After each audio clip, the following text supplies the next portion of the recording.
Passons au feu. La maîtrise de ce dernier a été une de nos premières découvertes scientifiques.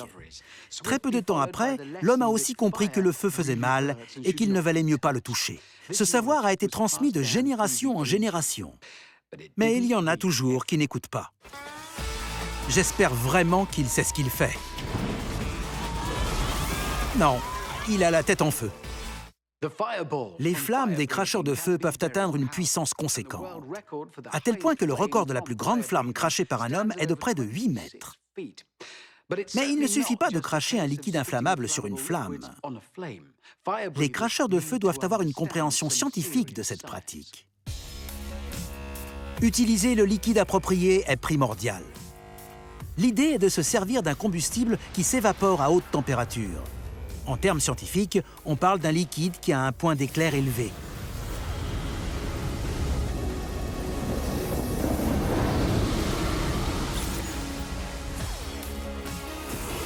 Les cracheurs de feu projettent un combustible sur une flamme pour provoquer une réaction chimique.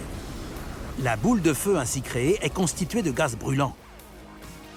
Le combustible doit être vaporisé en fines gouttes pour qu'il réussisse à s'évaporer aussi rapidement que possible.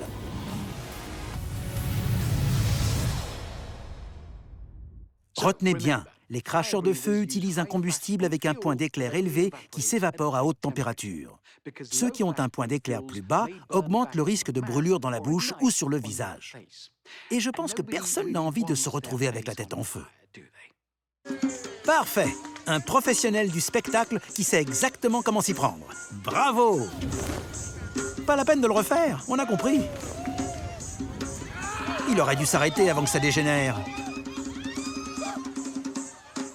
Mettre le feu à de l'alcool est dangereux et ne devrait jamais être tenté. Les boissons ayant un degré d'alcool élevé ont un point d'éclair bas. Oui, il aurait mieux valu se contenter de le boire.